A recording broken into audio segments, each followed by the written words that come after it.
ஓம் நமோ நாராயணாய. அனைவருக்கும் வணக்கம். திருமலையில் தை பௌர்ணமியான ஜனவரி 25ஆம் தேதி நடைபெறக்கூடிய ராமகிருஷ்ண தீர்த்த முக்கோட்டி விழா பற்றி தான் நம்ம விரிவாக பார்க்க போகிறோம். வீடியோவை ஸ்கிப் பண்ணாமல் முழுசாக பாருங்கள். நம்ம சாகிமா விலாக் யூடியூப் சேனலோட அஃபீஷியல் வாட்ஸ்அப் சேனல் லிங்கை இந்த வீடியோவோட டிஸ்கிரிப்ஷன் பாக்ஸில் வைக்கிறேன். லிங்கை கிளிக் பண்ணி நம்ம சாகிமா விலாக் வாட்ஸ்அப் சேனலில் ஜாயின் பண்ணிட்டீங்கன்னா திருமலை திருப்பதி குறித்த தகவல்களை நீங்கள் உடனுக்குடனே தெரிஞ்சுக்கலாம். திருமலையில் முன்னொரு காலத்தில் கோடிக்கணக்கான தீர்த்தங்கள் இருந்திருக்குது. ஆனால் இப்போ 108 தீர்த்தங்கள் மட்டும்தான் இருக்குது. அதுலேயும் 7 தீர்த்தங்கள் மிகவும் புனிதமானதாக கருதப்படுது. அதில் நான் சொல்லக்கூடிய 4 தீர்த்தங்கள் நாம் எப்போ வேணாலும் ரீச் பண்ண முடியும். அது புனித புஷ்கரணி தீர்த்தம், பாவவிநாச தீர்த்தம், ஆகாச கங்கை தீர்த்தம், பாண்டவ தீர்த்தம். அடுத்ததாக சொல்லக்கூடிய 3 தீர்த்தங்கள் வருடத்துக்கு ஒரு முறை மட்டுமே நம்மளால் ரீச் பண்ண முடியும். ஏன்னா இந்த 3 தீர்த்தமுமே டீப் ஃபாரஸ்ட்டில் அமைஞ்சிருக்குது. அதில் ராமகிருஷ்ண தீர்த்தம் தை பௌர்ணமி அன்னைக்கும், குமாராதார தீர்த்தம் மாசி பௌர்ணமி அன்னைக்கும், முக்கியமான தும்புரு தீர்த்தம் பங்குனி பௌர்ணமி அன்னைக்கு மட்டுமே டிடிடி நம்மளை அலோ பண்ணுவாங்க.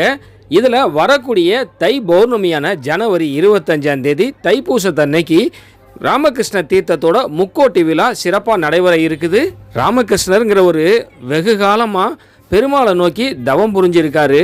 பெருமாள் அவருடைய தவத்தை மெச்சி ஒரு நாள் அவருக்கு காட்சி கொடுத்துருக்காரு. அந்த இடத்துல ராமகிருஷ்ணருக்காகவே உருவாக்கப்பட்டது தான் இந்த ராமகிருஷ்ண தீர்த்தம். அவருக்கு மோட்சம் கொடுத்த அந்த நாள் தான் தை பௌர்ணமி. அதே நாளில் பக்தர்களான நாமும் அங்கே போய் நீராடிட்டு வந்தோம்னா நம்ம பாவங்கள்லாம் போய் நமக்கும் மோட்சம் கிடைக்குங்கிறது தான் ஐதீகம். பாவ விநாச டேமை தாண்டி நாம் காட்டுக்குள்ளே கொஞ்சம் தூரம் ட்ரக்கிங் போனால் மட்டும்தான் இந்த ராமகிருஷ்ண தீர்த்தத்தை ரீச் பண்ண முடியும். பாவ விநாச டேமுக்கு போகிறதுக்கு நம்மளுடைய ஓன் வெஹிக்கிள் எல்லாம் போக அலோவ் பண்ண மாட்டாங்க. அந்த ராமகிருஷ்ண தீர்த்தம் முக்கோட்டி அன்னைக்கு மட்டும் ஏபிஎஸ்ஆர்டிசி பஸ்ஸில் மட்டும்தான் போக முடியும். மற்ற நிறுத்தங்கள்லாம் நம்ம சொன்னால் மட்டும்தான் நிறுத்துவாங்க. ஆனால் பஸ் நேராக பாவ விநாசம் டேமுக்கு மட்டும்தான் போகும். ஃபுட்டு, தண்ணீர், ரெஸ்ட் ரூம் எல்லாமே நமக்கு பாவ விநாச டேம்லேயே கிடைக்கும். டிடிடி எல்லாமே நமக்கு ஏற்பாடு பண்ணி வச்சுருப்பாங்க. அதே போல் ட்ரக்கிங் போகும்போது நாம் சாப்பிட்றதுக்காக புளி சாதம், தக்காளி சாதம்லாம் பார்சல் பண்ணி கொடுப்பாங்க. தண்ணீர் அங்கே கொடுத்துட்டே இருப்பாங்க. பாட்டிலில் வேணால் நம்ம நிரப்பிட்டு போய்க்கலாம். ராமகிருஷ்ண தீர்த்தத்துக்கு போகிறதுக்கு காட்டுக்குள்ளே ட்ரக்கிங் போகணும். அதனாலேயே 12 வயதுக்கு கீழே இருக்கக்கூடிய குழந்தைகளை நிச்சயமாக அலோவ் பண்ண மாட்டாங்க. பெரியவங்களையும் 60 வயது வரைக்கும் மட்டும்தான் அலோவ் பண்ணுவாங்க. நம்ம ஒரு 55 வயசு 60 வயசு நெருக்கி இருக்கோம்னா ஆதார் கார்டு காமிச்சிட்டு தான் போகணும். ஒரு சிலர் 60 வயதுக்கு மேலேயும் ஃபிட்டாக இருப்பாங்க. அங்கே இருக்கக்கூடிய அஃபிஷியல்ஸ்ட்டை பேசி பாருங்கள், அவங்க அலோவ் பண்ணால் போகலாம். ட்ரக்கிங் போகிறதுக்கு பாதையெல்லாம் கொஞ்சம் நல்லாவே தயார் பண்ணி வச்சுருப்பாங்க. ஆனால் ரொம்ப அகலமாலாம் இருக்காது. குறுகலான பாதைகளும் இருக்கும்.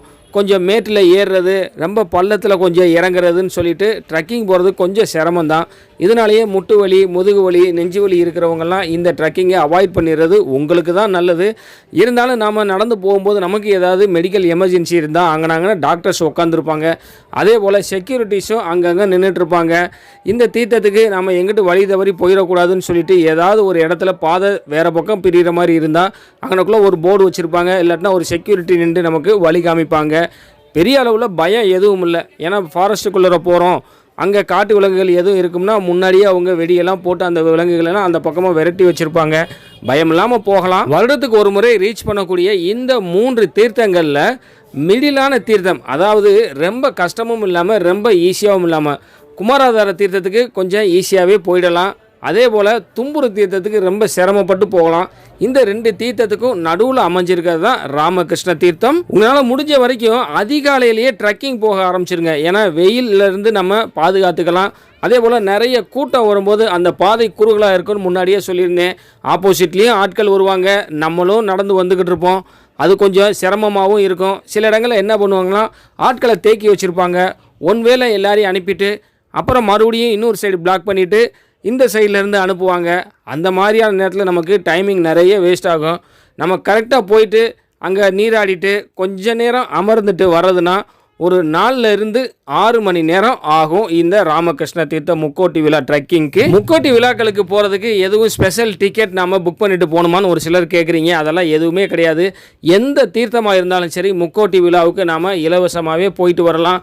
அதற்காக ஸ்பெஷலாக நமக்கு டிக்கெட் எதுவும் புக் பண்ணணுன்ற அவசியம் இல்லை. ஜனவரி 25ஆம் தேதி வியாழக்கிழமை ராமகிருஷ்ண தீர்த்த முக்கோட்டி விழாவானது பௌர்ணமி அன்னைக்கு நடைபெறுது. ஒவ்வொரு மாதமும் பௌர்ணமி அன்னைக்கு நடைபெறக்கூடிய கருட சேவையானது இந்த பௌர்ணமிக்கு நடைபெறாது.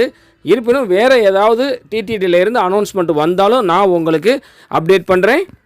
வர ஜனவரி 25ஆம் தேதி திருமலையில் நடைபெறக்கூடிய ராமகிருஷ்ண தீர்த்த முக்கோட்டி விழாவில் இதுக்கு முன்னாடி நம்ம சப்ஸ்கிரைபர்ஸ் யாராவது கலந்துட்டு இருந்தீங்கன்னா உங்களுடைய அனுபவங்களை கமெண்ட் செக்ஷனில் சொல்லுங்கள். இந்த வீடியோ உங்களுக்கு பயனுள்ளதாக இருந்தால் லைக் பண்ணுங்கள், ஷேர் பண்ணுங்கள். நம்ம சாஹிமா விலாக் யூடியூப் சேனலை சப்ஸ்கிரைப் பண்ணி பக்கத்தில் இருக்கிற பெல் ஐக்கானையும் ப்ரெஸ் பண்ணி வச்சுக்கிட்டிங்கன்னா டிடிடி குறித்து நம்ம சேனலில் வரக்கூடிய வீடியோக்களை நீங்கள் உடனுக்குடனே தெரிஞ்சுக்கலாம். திருமலை திருப்பதி குறித்து உங்களுடைய சந்தேகங்களை கமெண்ட் செக்ஷனில் கேளுங்க, நான் பதில் சொல்கிறேன். அனைவருக்கும் நன்றி. ஓம் நமோ நாராயணாய.